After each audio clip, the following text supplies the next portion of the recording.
Good morning, everybody, and welcome to the Cabinet meeting. As usual, this is being broadcast live via the County Council's website, and it will be archived so you can view it afterwards. Would everyone please remember to switch their microphones on before they speak and turn it off when they've finished speaking. Apologies for absence. We have apologies from the Leader of the Council, Nick Rushton. Item 1, minutes, pages 3 to 8. I move that the minutes held on the 25th of November 2022 are taken as read, confirmed and signed. Is that agreed? Thank you. Item 2, urgent items. There are no urgent items. Item 3, declarations of interest. Does anyone have any interest in respect of any of the items on the agenda? Pam. Item 5, Chairman, I'm a member of Melton Borough Council. Thank you, Pam. Anyone else? Okay, on to item 4. The medium-term financial strategy 2023-24 to 2026-27 proposals for consultation, pages 9 to 10, and the supplementary report, pages 3 to 110. This first item is a report setting out a proposed medium-term financial strategy for consultation. I refer everyone to the supplementary report, which was published on Tuesday. The proposals will be considered by the Overview and Scrutiny bodies in January, and we're also holding a public consultation. Please do go to our website and let's have your views. Declan Keegan, Assistant Director of Corporate Resources, will present the report. Then I'll ask Lee, as the Cabinet Lead for Resources, to speak. Declan. Thank you. Since 2010, the narrative of the annual budget is centred on a challenging financial position. Over this time, the key cause has evolved from government cuts to unavoidable service demands to a global pandemic and now a war in Europe. In many respects, the cost inflation driven by the war has created the most difficult challenge we have faced. Every activity undertaken by the Council has become significantly more expensive in a short space of time, when the County Council is still recovering from the impact of the pandemic. The autumn statement set out the government's plan for public sector spending over the next 2 years. Social care featured alongside health and education as areas targeted for extra resources, which was a far better position than expected, although it does not come close to putting local government in a sustainable position in the long term. Council tax remains our most important source of income, and the government is allowing higher increases than usual. Budget assumes a 5% increase in 2023-24, which will generate £18 million per annum. This increase is significantly below the level of inflation, and on a real terms basis keeps council tax below the level it was in 2010. The budget includes growth of £69 million to meet extra demands on our services, the vast majority going to social care and special education needs. The annual increase of 7% for the number of children in care is expected to increase costs by £28 million over the next 4 years. On top of the growth, there are inflationary pressures of £110 million adding to the cost of all services and capital projects. The national wage will be increased by over 9.7% in April, and general inflation will not be far behind. The increase in the national living wage will cost £80 million, equivalent to a 5% increase in council tax. The capital programme remains significant, and £509 million is expected to be spent over the MTFS period. The largest proportion of the programme is invested in Leicestershire's infrastructure to support housing growth.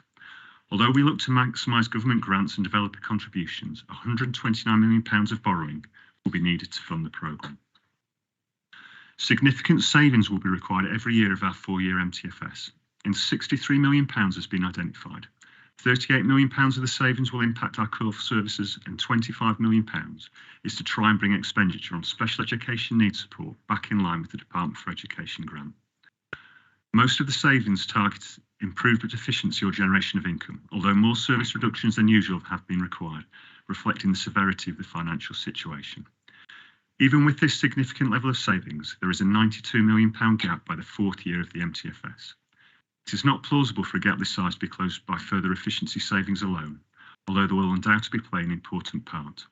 The impact upon services and council tax will depend on whether the government provides more support. There are several major risks to the delivery of the MTFS. None of the major grants have been confirmed or the related conditions for the new ones. Service demand is only ever an estimate and influenced by numerous internal and external factors. Inflation may persist longer than expected, causing more damage to national and local finances. Numerous reforms are proposed by government. Those relating to adult social care have been delayed, and a response is due from government for reforms to SEND and children's social care. In the meantime, demand continues to grow. The government has set out spending plans for 2 years. Beyond that will be in the hands of a new Parliament. As always, this is a very challenging MTFS with some difficult savings and some major risks to delivery. The £17 million gap in 2024-25 is of particular concern, and resolving will need to be a focus of next year. The recommendations are set out in the order paper. Thank you. I'll now ask Lee Brecken to speak and move the motion on the order paper. Lee. Thank you, Chairman. And I thank Declan for presenting the report. The report today sets out the national context that we are part of as a council and details our position. Throughout the year, we've reported the growing issues that we are facing and have been open and honest as to the size of the problems facing not only Leicestershire County Council, but all of local government. The revenue budget totals 504 million, with a 509 capital 4-year programme. We are duty bound in law to protect the most vulnerable in society, so we are allocating 57 million to support vulnerable people with more home and residential care, more support for people with physical and learning disabilities, as well as mental health needs. The MTFS has £59 million worth of efficiency savings built in, including reducing our back office costs by maximising digital technology, simplifying work processes, and providing the right level of support to all of our residents. The MTFS sets out the assumptions that we make at paragraph 48, including that the County Council will receive around £12 million worth of additional funding in 23-24 for social care. It assumes that our core council tax increase of 2.9% in 23-24 with 1.99% built in for later years, and the new flexibility for adult social care precept will be taken to provide an increase of 2% in 23-24. And that no changes to the current 50% business rate retention scheme for 23-24 or 24-25, with the reset now assumed in 25-26. We have also assumed that government-specific grants are not reduced by the awarding government department. As the lowest funded council, we pride ourselves on doing the very best we can with the money that we have. These are tough times. Our budget gap, as said, is set to rise by over 90 million by 2026. Even with the proposed council tax increase, which just covers the national living wage increase of the £18 million for this next year, our government funding does not cover inflation of 80 million over the next 4 years, or the soaring service demands rises in adult social care or children and families of 70 million over this 4-year period. This currently makes the need for savings to be found and delivered, and at this moment in time, service cuts are inevitable. This is an unsatisfactory situation. We will see what the settlement brings, and also our meetings with the Chancellor in the new year to see if we can change this bleak picture. We thank our Leicestershire MPs for their work on behalf of ourselves and also the residents of Leicestershire in achieving this. We will continue to press for changes along with our MPs. The proposed funding floor put forward by Chris Tambini's Onward report would be a relatively straightforward fix for government, even in these times, and we will press this point in the new year. This is why the recommendations today include that the proposed medium-term financial strategy, including the 23-24 revenue budget and capital programme, be approved for consultation and referred to the Overview and Scrutiny committees and the Scrutiny Commission for consideration. It has never been more important for people to have their say on our proposals. The consultation will run from today until the 15th of January 2023. This is undoubtedly a tough budget, but it is the budget that our current circumstances dictate. The residents of Leicestershire have put their trust in us to manage the County Council's finances in a responsible way, and that is what we continue to do. By law, we have to balance our books, and this report sets out our plan to do that. As lead member of resources, I invite and encourage everyone to have their say. When the consultation closes, we will listen to all of your views, concerns and suggestions, and then we produce a final MTFS for processing and approval in February. I'll move the recommendations on the audit paper. Thank you, Lee. Richard? Seconded, Chairman. Declan and Lee have both been very clear, so I'll just, if I may, underline two of the comments that they made. First, the autumn statement, it's welcome, but, and it's a huge but, it's just moved us to a very difficult situation from what it was before. It is still very, very difficult. That's my first thing to underline. Second thing is, as others have said, we must go on being honest and clear with people about how things are and seek their understanding. Thank you, Chairman. Thank you. Are there any other speakers? Peter? Thank you, Chair. I just want to reiterate what Lee was saying about the tough situation that we're in. But I think we should be really honest to our MPs that whilst we appreciate that they are lobbying on our behalf, we need a little less conversation from them and a little bit more action, because we have really tough decisions to make. None of us were elected here to make cuts. Unfortunately, we find ourselves in a position where we're having to make savings because of the financial position we're in. So I would just reiterate the comments made by Lee, that we really need action from members of Parliament to ensure that we get the funding formula and resources settlement that we deserve. Thank you. Thank you. Anybody else? I think I'll reiterate that, our MPs are working hard for us. We've had a little bit of a breakthrough, so we will definitely pick this up with gusto in the new year. But with all that you've just heard, we're still in a very difficult financial situation and we have some very difficult decisions ahead, but we will continue to protect our most vulnerable residents. But as Lee said already, we do encourage residents to respond to the consultation with any ideas or solutions that they might have. It would be really useful to hear what the residents are thinking as well, to try and support us. So it's been moved and seconded. Are we all in favour?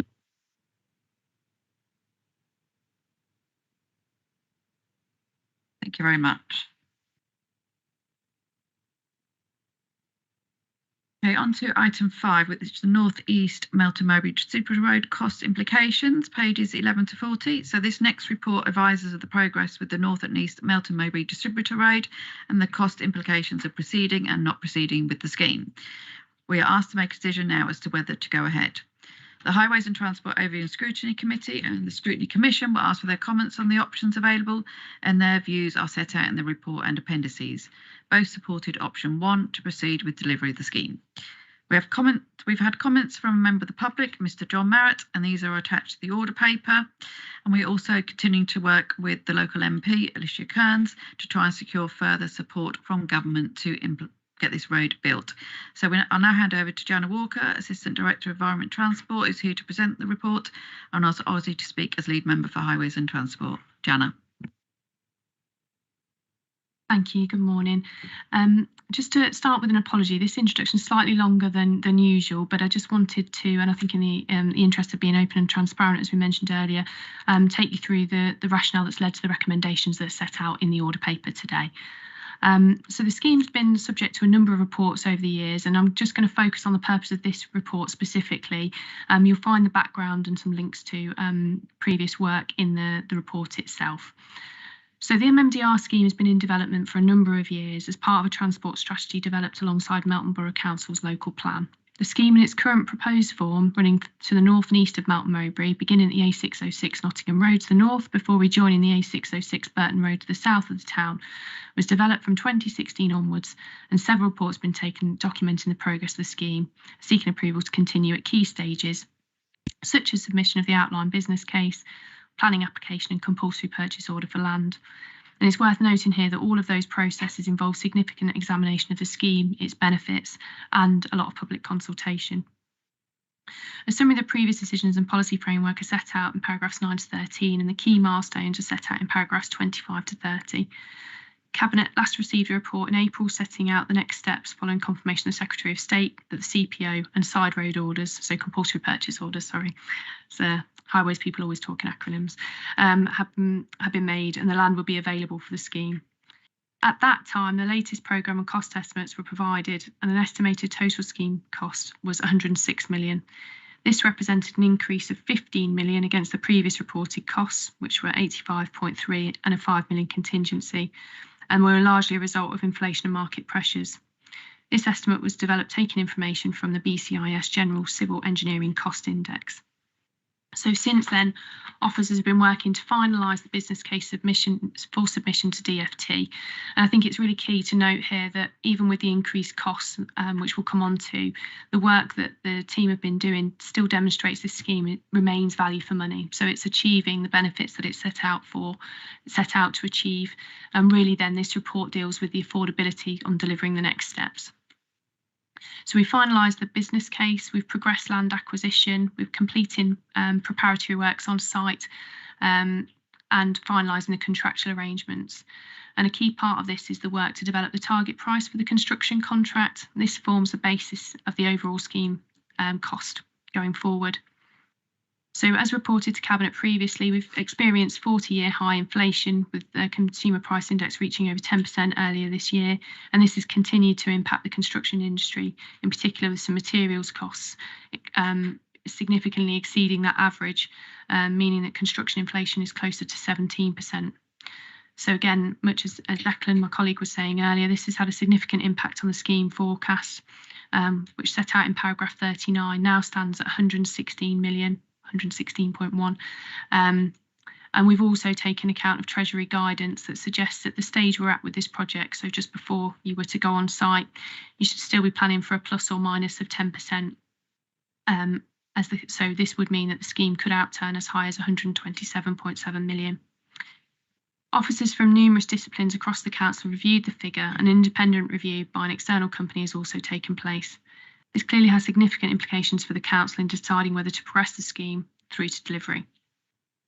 So just to summarise the funding that the scheme's made up of at the moment, there's £49.5 million from the Department for Transport, £4 million from the LEP, £14 million of developer contributions, and it's worth noting that those will be index linked if they've been signed up, and subject to the recommendations, future ones will be reviewed in light of the increasing costs.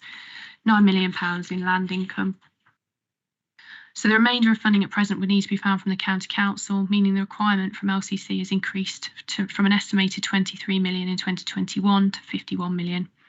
As set out in the resources section in the report, borrowing to cover that full contribution could cost in a region of £4 million for 40 years.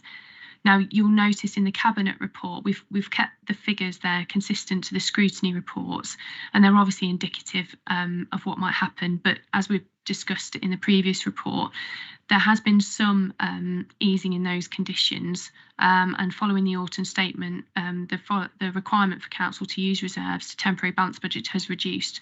So this may provide some flexibility on how we manage the capital programme, and this is covered in a recommendation on the report that would allow the Director of Corporate Resources to manage that.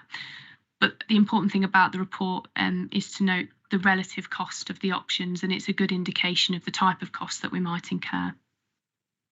So clearly those costs are hitting other areas of the council as discussed, and so the officers in putting together the reports have really tried to assess the options before us in deciding which next steps for the scheme and properly understanding those implications. So just to be clear, option 1 within the report is to progress delivery of the scheme. Option 2 is to withdraw from delivery, and there was an option 3 to pause. And the pros and cons of the options have been set out. So option 1 would have the anticipated benefits in respect of supporting planned growth in Melton and directly 4,500 houses, reducing congestion, barriers to active travel within the town, and improving the economic performance of the town, as well as reducing HGV movements, which would in turn help improve air quality. Delivery of the scheme means that Melton Borough Council's local plan remains relevant. The mitigation for homes that have already been granted permission will be delivered. It also means that we can make use of external investment and maintains our track record for delivery with government. It would also directly support the delivery of a new primary school, as well as reflecting the significant investment the council has already made over a number of years. In terms of disbenefits, clear costs are an issue, with an additional 33 million over and above that was I've previously identified in the capital programme, and that takes into account the portfolio risk that we discussed, so that extra 10%, and the 12.7 million we've already spent. There has to be, I think, in these times, acknowledged that further cost increases could occur. We're yet to go out on site. And I think also we need to acknowledge that there's the potential limitations that could add to future capital programme schemes.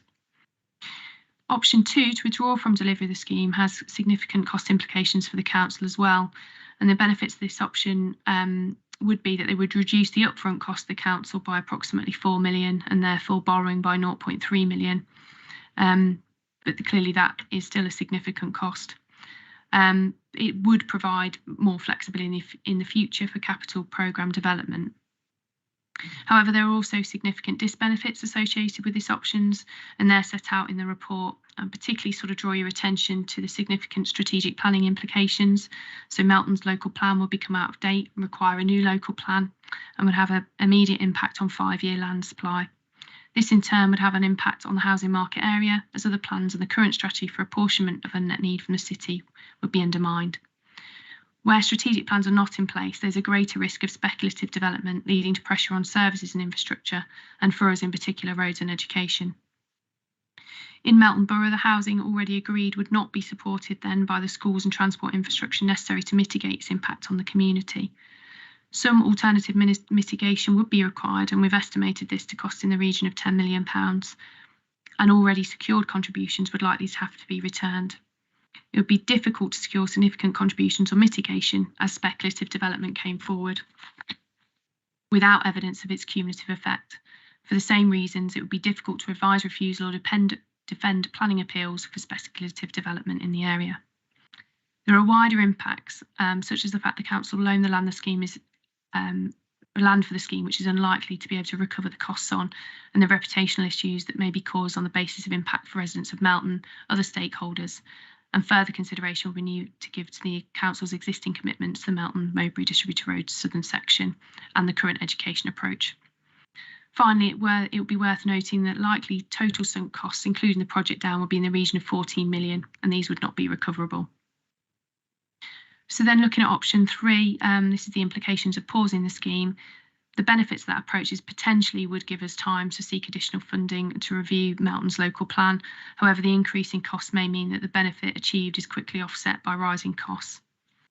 By pausing the scheme, you're likely to see the costs go up significantly.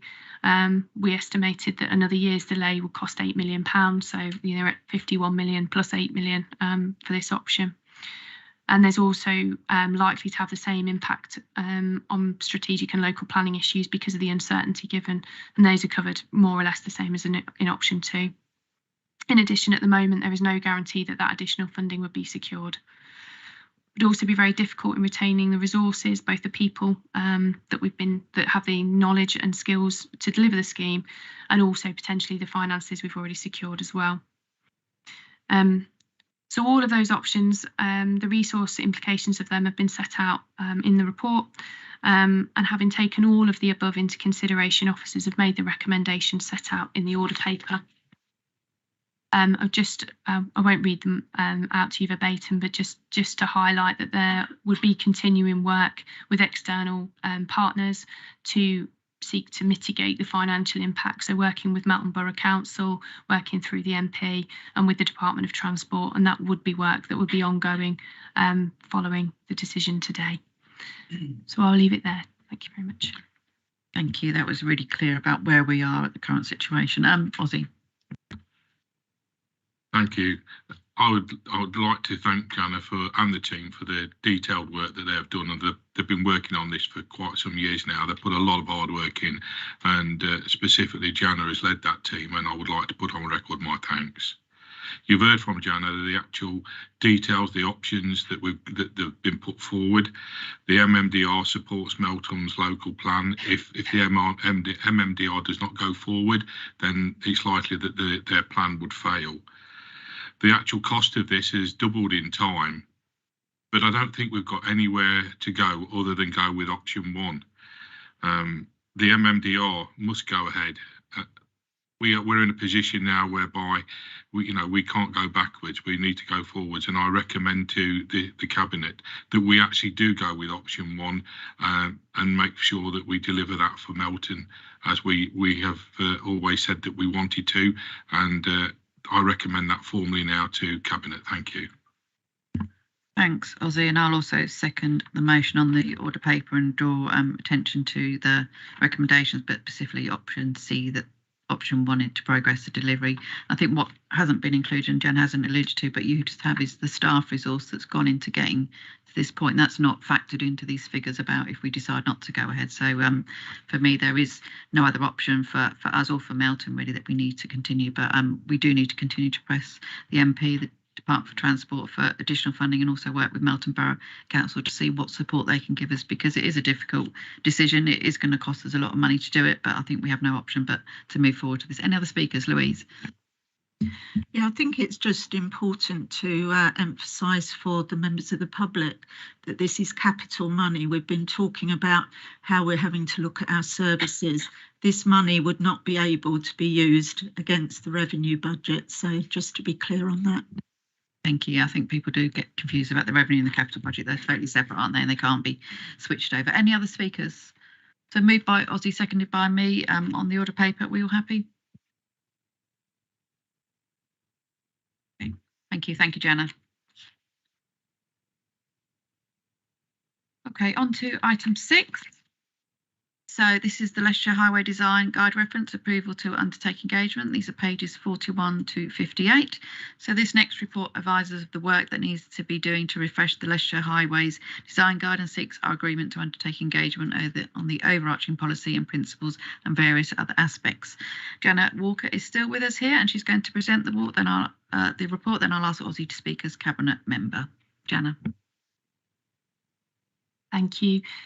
Yeah, as you said, so the recommendations of this report are really for information that we're working on a new design guide. So just for background, the Leicestershire Highways Design Guide is the document that informs developers and stakeholders how we want development to interact with the highway network and also things around active and sustainable travel, sustainability and public transport.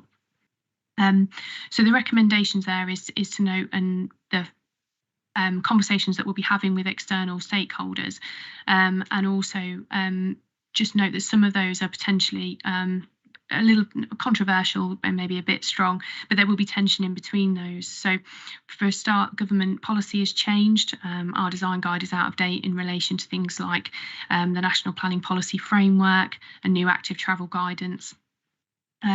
Which means we do need to update it, but that planning policy framework has more emphasis on beautiful places and environmental sustainability, and all the answers to those things are not necessarily known.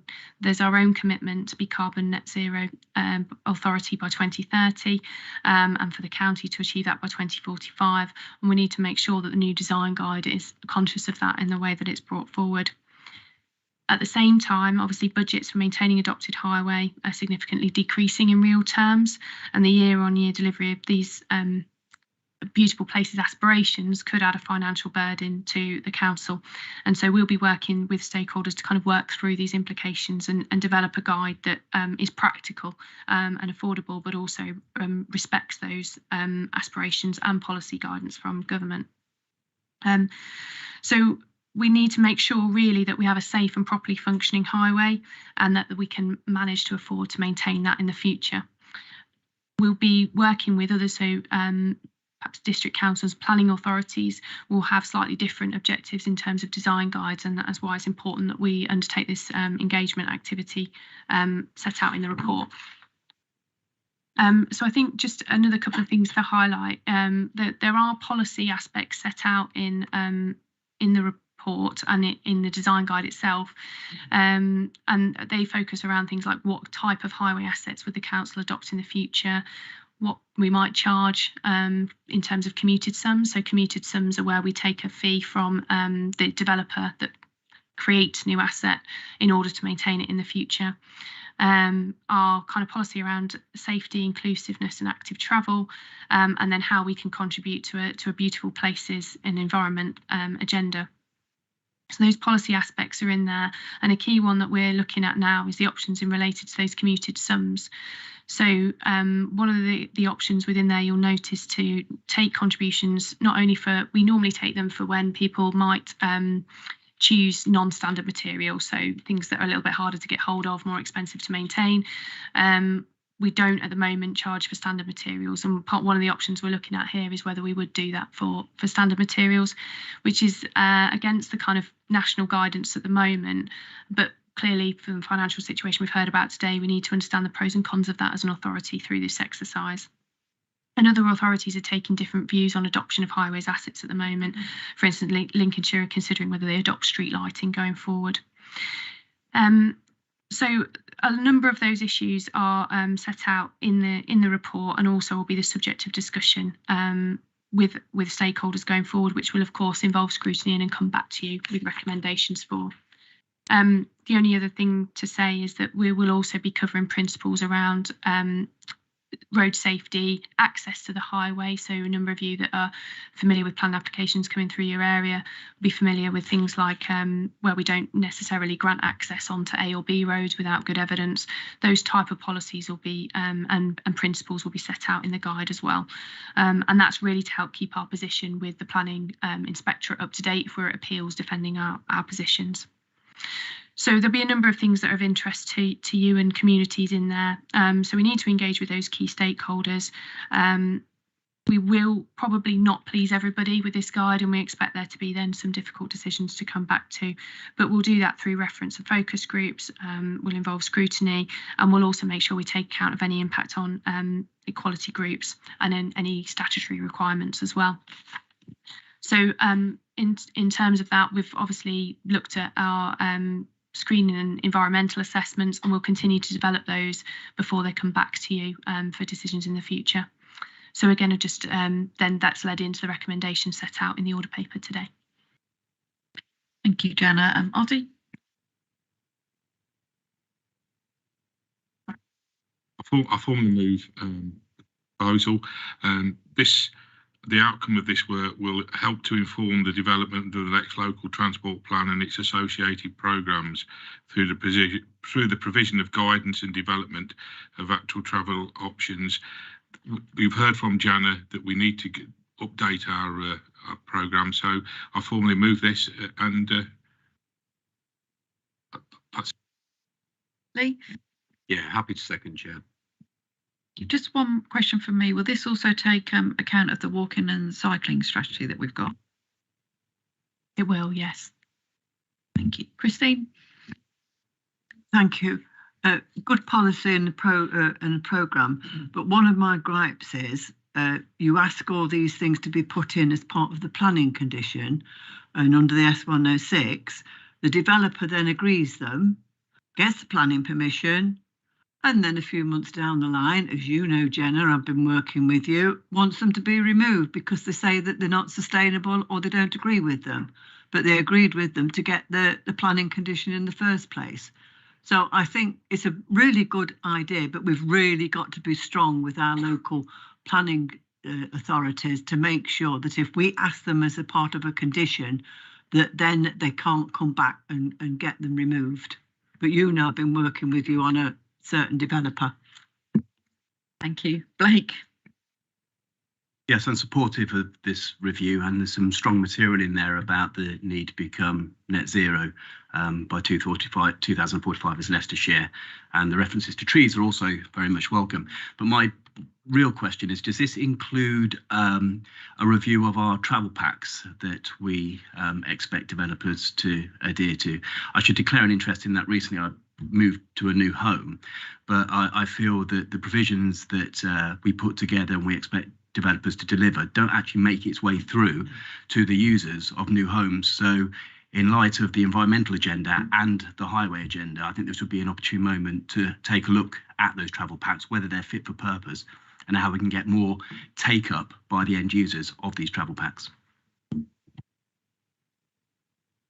Thank you. Yeah, so the pack detail themselves are covered by the planning obligations policy, you know, in terms of what we'll do, but what the design guide will do, and I think answers Mrs. Radford's question as well, in terms of by being out of date, we're at risk of not having that power to either request or enforce those sustainable travel measures that we've put in there. So although the design guide doesn't deal with a specific how those packs will be made up, it will have provision for requiring the developer to demonstrate that sustainability and how they will go about doing that, which gives us more weight with the planning inspectorate and the planning authorities. But I think we've agreed and spoken that the way we go about encouraging sustainable travel in new development needs updating, needs to be brought forward and changed, and that's being done as part of that planning obligations policy. Ozzy, do you want to come back in? No, I was just coming back to Councillor Radford. I mean, the actual planning departments need to be more firm when they give permissions, and if people and developers are not actually following the guidance there, then they should be taking enforcement action. Yeah, it sounds like in planning authorities, isn't it, to make sure that they're put forward. So okay, so it's been moved by Ozzy, seconded by Lee. On the order paper, are we all happy to agree?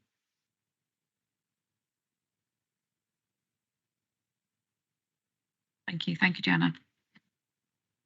Okay, we'll move on to item 7, which is the review of Leicestershire's mineral and waste local plan, pages 59 to 316. So this report advises the review of the Leicestershire minerals and waste local plan, which took place between April and October. We're asked to note the content of the review and that there is no need to update the plan at present. Julie Thompson, Head of Planning, is here to present the report. And I'll ask Blake if he wants to say a few words as a Cabinet Lead Member for Minerals and Planning. This is Julie's first appearance here since her appointment, so welcome, Julie, and over to you. Thank you. Members will be aware that the Minerals and Waste Local Plan was adopted in September 2019. Under the Town and Country Planning Act 2004 and National Planning Policy Framework, there's a requirement to have an up-to-date plan in place and to review the plan within 5 years of its adoption. A review has taken place before 2024 due to government changes to environmental legislation, such as the introduction of the Environment Act, a delay in the delivery of the new Hurst Energy from Waste facility, which is now expected to be fully operational in April 2023 rather than 2021 as originally envisaged, and low sand and gravel reserves. The review assessed whether or not the policies, vision and objectives of the plan remain effective and up to date. Minor changes have been made to the review report following comments made at DCRB on the 17th of November to reflect changes to government policy announced in the autumn statement, such as the reimposition of the moratorium on fracking. The board was supportive of the conclusions of the review. The conclusion is that the Minerals and Waste Local Plan is performing well and continues to deliver sustainable mineral and waste development in Leicestershire. Thank you. Thank you, Blake. Welcome to your first Cabinet meeting, Julie. Thank you for that. I think it's all been said. There'll be a sigh of relief, no doubt, from some parts of Leicestershire that the review hasn't manifested into a wholesale change of our current policy, so I can support the motion. Thank you, Ozzy. Yes, I formally second the motion. Thank you. Okay, moved by Blake, seconded by Ozzy, as on the order paper. Are we all happy to support?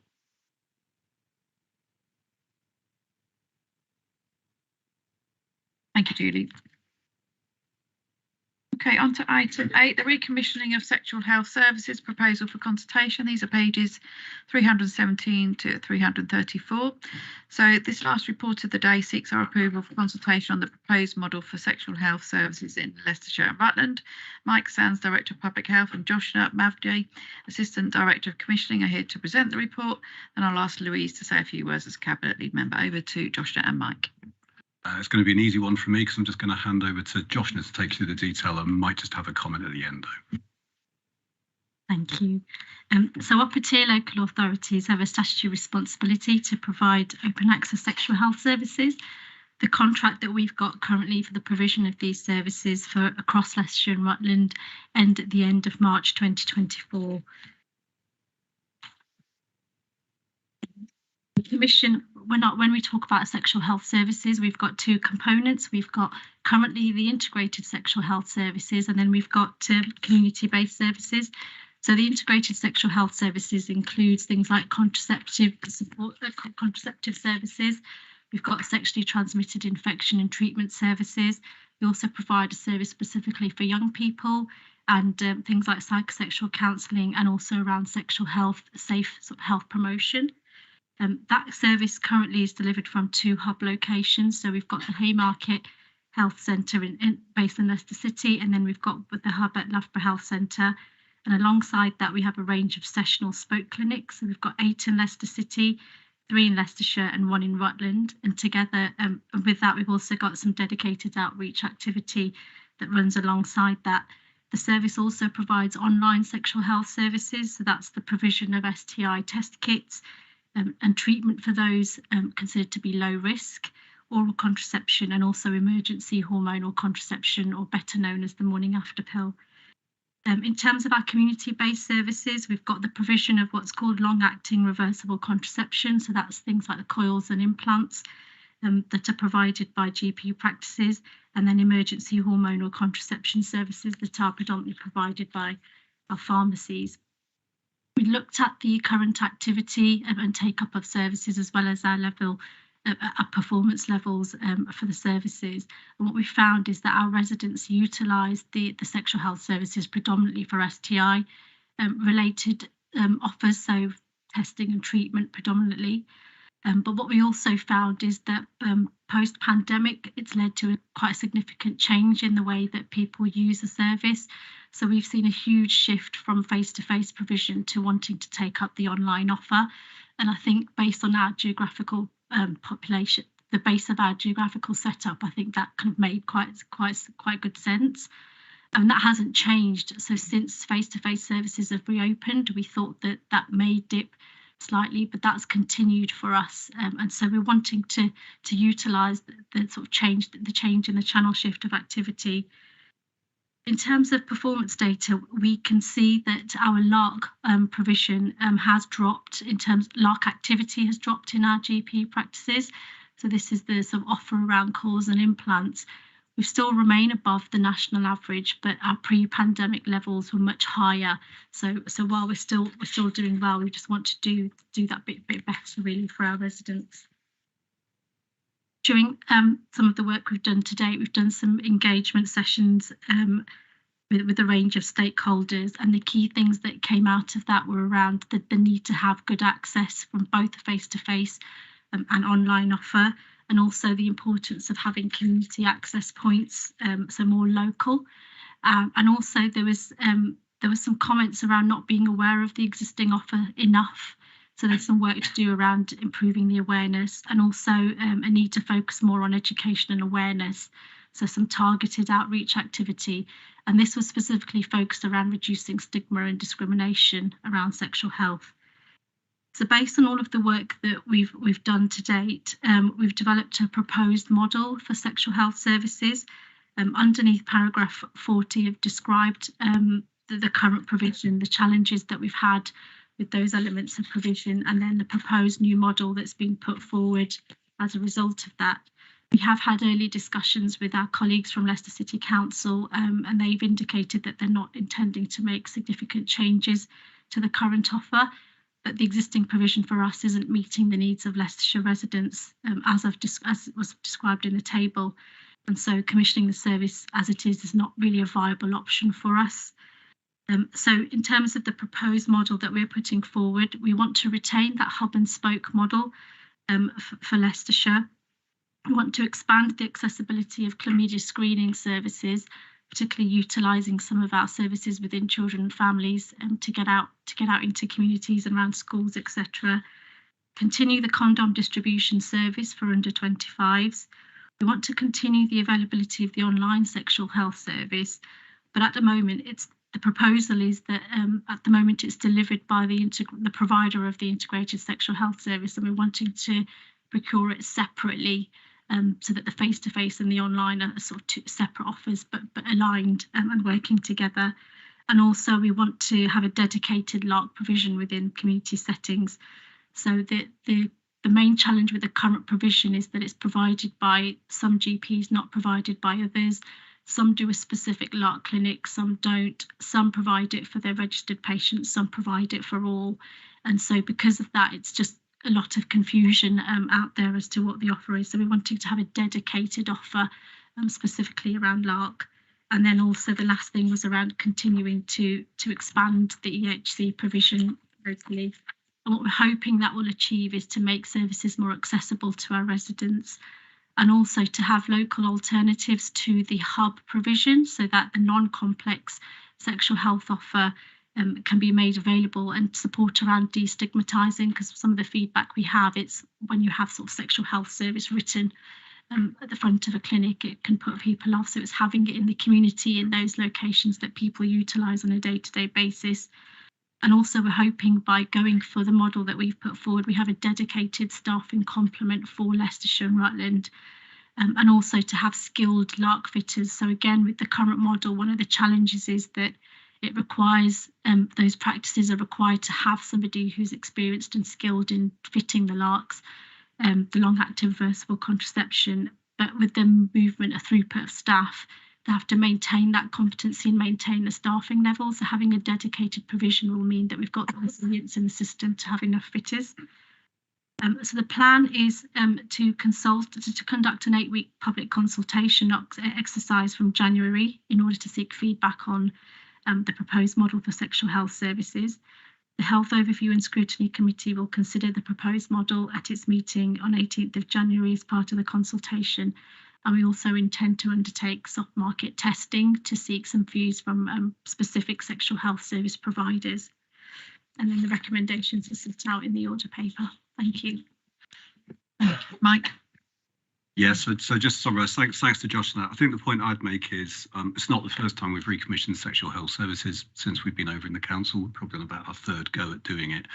But at its heart of hearts, much as we've taken large amounts of money out over the last few years, it's been the same kind of model, I'd say, that we inherited from the NHS and very much an LLR-wide model.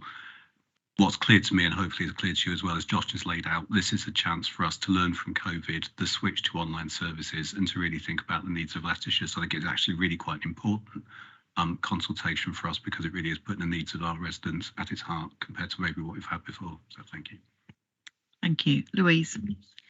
Yes, I'd like to thank Joshna for all the work she's put in on this. I think it shows that we watch and listen to what our residents need, and they haven't had the, sorry, it looked as if it'd gone off there. You know, we're moving to make it of better benefit to the residents than we've had in the past. I think everything that's gone into this is right for county residents, and I'm quite happy to support this. You just move the motion, Louise.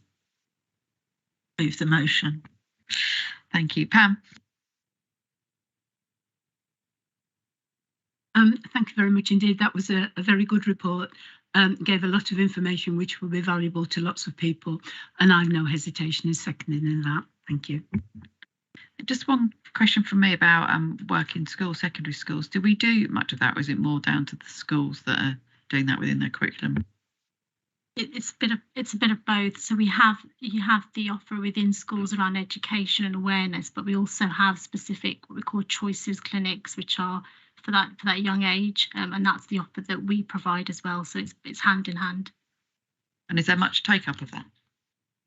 Yes, that's one of our popular ones. So when we commissioned services last time, the feedback we were getting was that those community clinics or sites in the community were more popular for the younger age group. So we made them specifically for that age group, because they were saying that they felt a bit overwhelmed going when there were older individuals there.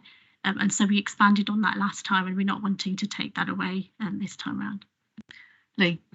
It was just an observation. The perceived problem of getting into your local GP to get services. I mean, most pharmacists now are getting their consultation rooms. Will they be able to deliver, sort of supply of certain sort of contraceptive type? Yeah, we're looking at, and that's the reason for wanting to expand some elements of it into our pharmacies. Really, is just as you've described. The coil fitting at the moment can't be done by pharmacies, but yeah, all the other bits definitely. We're actually working with NHS England to look at pharmacy offer of oral contraception within pharmacies directly for that very reason that you've described. Okay, any other speakers? Okay, so moved by Louise, seconded by Pam, all in favour? Thank you, Mike and Joshna. Okay, item 9, items referred from Overview and Scrutiny. There are no items referred from the Overview and Scrutiny Commissions. And there are items, item 10, any other items which the Chairman's decided to take as urgent. There are no urgent items, so this brings this Cabinet meeting to a close, and I wish everyone a Merry Christmas.